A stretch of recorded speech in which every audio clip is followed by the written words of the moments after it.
अथ अष्टितमो अध्याय। कौरवों पर बलराम जी का कोप और शांब का विवाह।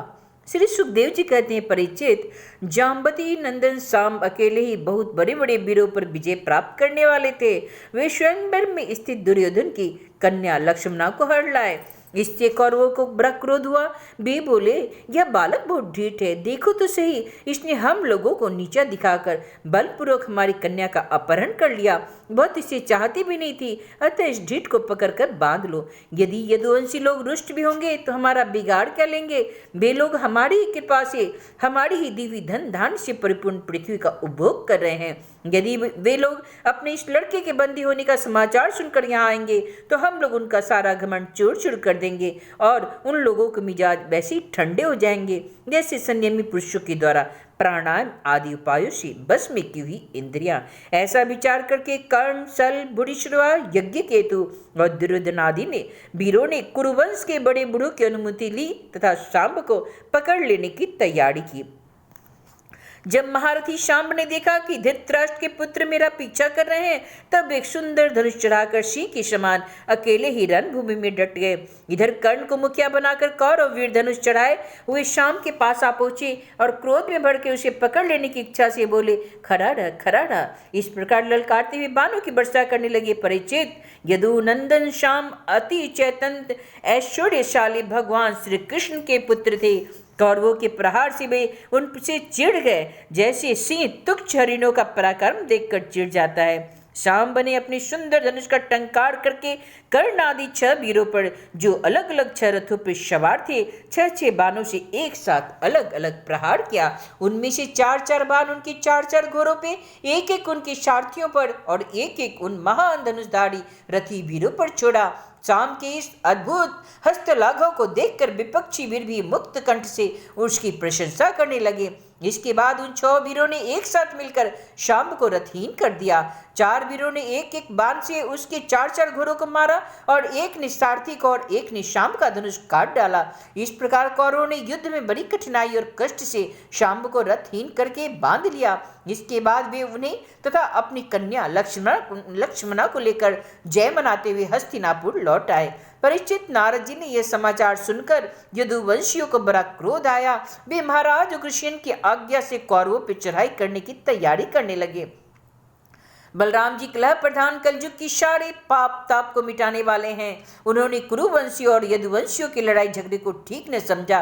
यद्यपि यदुवंश अपनी पूरी तैयारी कर चुके थे, फिर भी उन्होंने उन्हें शांत कर दिया और स्वयं सूर्य के समान तेजस्वी रथ पर सवार होकर हस्तिनापुर गए। उनके साथ कुछ ब्राह्मण और यदुवंश के बड़े बूढ़े भी गए। उनके बीच में बलराम जी की ऐसी शोभा हो रही थी मानो चंद्रमा ग्रहों से घिरे हो। हस्तिनापुर पहुंचकर बलराम जी ने नगर के बाहर एक उपवन में ठहर गए और कौरव लोग क्या करना चाहते हैं इस बात का पता लगाने के लिए उन्होंने उद्धव जी को धृतराष्ट्र के पास भेजा। उद्धव जी ने कौरवों की सभा में जाकर धृतराष्ट्र, भीष्म पितामह, द्रोणाचार्य, बाहिक और दुर्योधन की विधि पूर्वक अभ्यर्थना वंदना की और निवेदन किया कि बलराम जी पधारे हैं। अपने परम हितैषी यह प्रियतम बलराम जी का आगमन सुनकर कौरवों की प्रसन्नता की सीमा न रही। वे उद्धव जी का विधि पूर्वक सत्कार करके अपने हाथों से मांगलिक सामग्री लेकर बलराम जी की अगवानी करने चले।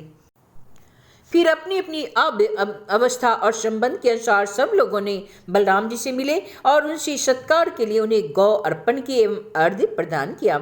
उनमें जो भगवान बलराम जी का प्रभाव जानते थे उनसे सिर झुकाकर उन्हें प्रणाम किया। तदंतर उन लोगों ने परस्पर एक दूसरे का कुशल मंगल पूछा और यह सुनकर कि सब भाई बंधु सकुशल है, बलराम जी ने बड़ी दृढ़ता और गंभीरता के साथ यह बात कही। सर्वसमर्थ राजाधिराज महाराज उग्रसेन ने तुम लोगों को एक आज्ञा दी है, उसे तुम लोग एकाग्रता और सावधानी के साथ सुनो और अविलंब उसका पालन करो। उग्रसेन जी ने कहा, हम अकेले ही शाम को यहाँ से ले जा सकते हैं, परंतु उग्रसेन जी ने यह भी कहा है कि हम जानते हैं तुम लोगों ने कईयों ने मिलकर अधर्म से अकेले धर्मात्मा शाम को हरा दिया और बंदी कर लिया है। यह सब हम इसलिए सह लेते हैं कि हम संबंधियों में परस्पर फूट न पड़े, एकता बनी रहे। अतः अब झगड़ा मत बढ़ाओ और शाम को उसकी नववधु के साथ हमारे पास भेज दो। परिचित, बलराम जी की वाणी वीरता, शूरता और बल पुरुष के उत्कर्ष परिपूर्ण एवं उनकी शक्ति के अनुरूप थी।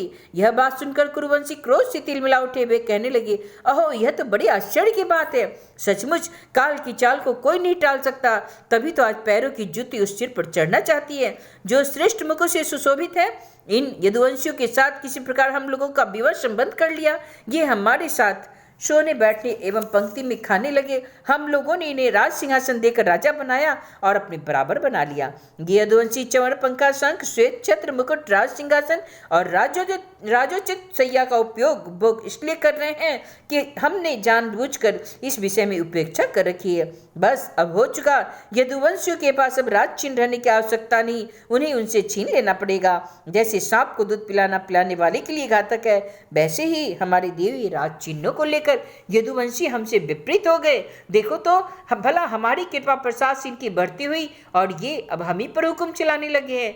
अहो यह तो शोक है, बहुत शोक है। जैसे सिंह का ग्रास कभी भेड़ा नहीं छीन सकते, वैसे ही यदि भीष्म, द्रोण, अर्जुन आदि कौरव वीर जानबूझकर न छोड़ दे तो स्वयं देवराज इंद्र भी किसी वस्तु का उपभोग कैसे कर सकते हैं। श्री सुखदेव जी कहते हैं, परीक्षित, कुरुवंशी अपनी कुलुनता बांधो परिवार वालों भीष्मादि के बल और धन संपत्ति के घमंड में चूर हो रहे थे।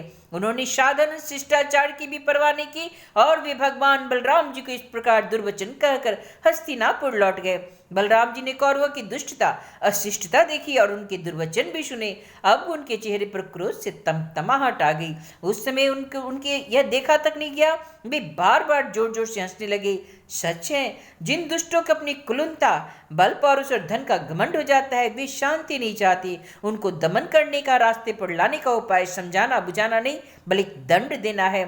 ठीक वैसे ही जैसे पशु को ठीक करने के लिए डंडे का प्रयोग आवश्यक होता है। भला देखो तो सही, सारे यदुवंशी और श्री कृष्ण भी क्रोध से भरकर लड़ाई के लिए तैयार हो रहे हैं। मैं उन्हें शनै शनै समझा बुझाकर इन लोगों को शांत करने के लिए, सुलह करने के लिए यहाँ आया हूँ, फिर भी ये मूर्ख ऐसी दुष्टता कर रहे हैं। इन्हें शांति प्यारी नहीं, कलह प्यारा है। ये इतने घमंडी हो गए कि बार बार मेरा तिरस्कार कर रहे हैं। ठीक है भाई, ठीक है। पृथ्वी की राजाओं की तो बात ही क्या, त्रिलोकी के स्वामी इंद्र आदि लोकपाल जिनकी आज्ञा का पालन करते हैं, वे उग्रसेन राजाधिराज नहीं है। वे तो केवल भोज, वृष्णि और अंधक वंशी यादवों के ही स्वामी हैं। क्यों? जो सुधर्मा सभा के अधिकार में करके उसमें विराजते हैं और जो देवताओं के वृक्ष पारिजात को उखाड़ कर ले आते हैं और उसका उपभोग करते हैं, वे भगवान श्री कृष्ण भी राज सिंहासन के अधिकारी नहीं है। अच्छी बात है। सारे जगत की स्वामिनी भगवती लक्ष्मी जिनके चरण कमलों की उपासना करती है, वे लक्ष्मीपति भगवान श्री कृष्ण छत्र, चमर आदि राजोचित सामग्रियों का रख नहीं सकते। ठीक है भाई, जिनके चरण कमलों की धूल संत पुरुषों के द्वारा सेवित गंगा आदि तीर्थों को भी तीर्थ बनाती है। सारे लोकपाल अपने श्रेष्ठ मुकुट पर जिनके चरण कमलों की धूल धारण करते हैं, ब्रह्मा, शंकर, मैं और लक्ष्मी जी जिनकी कला की भी कला है और जिनके चरणों की धूल सदा सर्वदा धारण करते हैं, उन भगवान श्री कृष्ण के लिए भला राज सिंहासन कहाँ रखा है। बेचारी यदुवंशी तो कौरवों को दिया हुआ पृथ्वी का एक टुकड़ा भोग रहे हैं। क्या खूब है, हम लोग जुती हैं और कुरुवंशी स्वयं सेठ। ये लोग ऐश्वर्य से उन्मत्त घमंडी कौरव पागल सरीखे हो गए हैं। इनकी एक एक बात कटुता से बड़ी और बेसिर पैर की है। मेरे जैसा पुरुष जो इनका स्पर्श शासन कर सकता है, इन्हें दंड देकर इनके ठोस ठिकाने ला सकता है। भला इनकी बातों को मैं कैसे सह सकता हूँ। आज मैं सारी पृथ्वी को कौरवहीन कर डालूंगा। इस प्रकार कहते कहते बलराम जी क्रोध से ऐसे भर गए मानो त्रिलोकी को भस्म कर देंगे। वे अपना हल लेकर खड़े हो गए। उन्होंने उसकी नोक से बार बार चोट करके हस्तिनापुर को उखाड़ लिया और उसे डुबाने के लिए बड़े क्रोध से गंगा जी की ओर खींचने लगे। हल से खींचने पर हस्तिनापुर इस प्रकार कांपने लगा मानो जल में कोई नाव डगमगा रही है। जब कौरवों ने देखा कि हमारा नगर तो गंगा जी में गिर रहा है, तब वे घबरा उठे। फिर उन लोगों ने लक्ष्मणा के साथ शाम को आगे किया और अपने प्राणों की रक्षा के लिए कुटुंब के साथ हाथ जोड़कर सर्वशक्तिमान मुनि भगवान बलराम जी की शरण में गए और कहने लगे, हे लोकाभिराम बलराम जी, आप तो सारे जगत के आधार शेष जी हैं। हम आपका प्रभाव नहीं जानते। पर वो हम लोग मूड हो रहे थे, हमारी बुद्धि बिगड़ गई है, इसलिए आप हम लोगों का अपराध क्षमा कर दीजिए। आप जगत की स्थिति, उत्पत्ति और प्रलय के एकमात्र कारण है और स्वयं निराधार स्थित है। हे सर्वशक्तिमान प्रभु, बड़े बड़े ऋषि मुनि कहते हैं कि आप खिलाड़ी हैं और ये सब के सब आपके खिलौने हैं। अनंत आपके सहज सहज सिर है और आप खेल खेल में इस भूमंडल को अपने सिर पर रख रहे हैं। जब प्रलय का समय आता है तब आप सारे जगत को अपने भीतर लीन कर लेते हैं और केवल आप ही बचे रहते हैं, अद्वितीय रूप से सहन करते हैं। भगवान, आप जगत की स्थिति और पालन के लिए विशुद्ध सत्य में शरीर ग्रहण किए हुए हैं। आपका यह क्रोध द्वेष या मत्सर के कारण नहीं है, यह तो समस्त प्राणियों की शिक्षा देने के लिए है। समस्त शक्तियों को धारण करने वाले सर्व प्राणी स्वरूप अविनाशी भगवान, आपको हम नमस्कार करते हैं। समस्त विश्व के रचयिता देव, हम आपको बारंबार नमस्कार करते हैं। हम आपकी शरण में हैं, आप कृपा करके हमारी रक्षा कीजिए। श्री सुखदेव जी कहते हैं, परीक्षित, कौरवों का नगर डगमगा रहा था और वे अत्यंत घबराहट में पड़े हुए थे।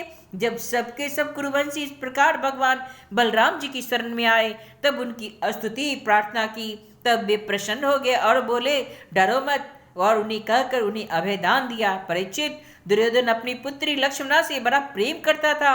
उसने दहेज में 60 वर्ष के 100 हाथी, 10,000 घोड़े, चूड़ी के समान चमकते हुए सोने के 6,000 रथ और सोने के हार पहनी हुई 1,000 दासियां दी। यदुवंश शिरोमणि भगवान बलराम जी ने यह सब दहेज स्वीकार किया और 9 दंपत्ति लक्ष्मणा तथा श्याम के साथ कौरवों का अभिनंदन स्वीकार करके द्वारिका की यात्रा की। अब बलराम जी द्वारिकापुरी में पहुंचे और अपने प्रेमी तथा समाचार जानने के लिए उत्सुक बंधु बांधवों से मिले। उन्होंने यदुवंशियों की भरी सभा में अपना यह सारा चरित्र कह सुनाया, जो हस्तिनापुर में उन्होंने कौरवों के साथ किया। परीक्षित, यह हस्तिनापुर आज भी दक्षिण की ओर ऊंचा और गंगा जी की ओर कुछ झुका हुआ है और इस प्रकार यह भगवान बलराम जी के पराक्रम की सूचना दे रहा है। इति श्रीमद्भागवते महापुराणे परमहंस्यां संहितायां दशम स्कंदे उत्तरार्धे हस्तिनापुर कर्षण रूप संकर्षण बीज्यो नामाष्टमो अध्याय। श्री कृष्ण।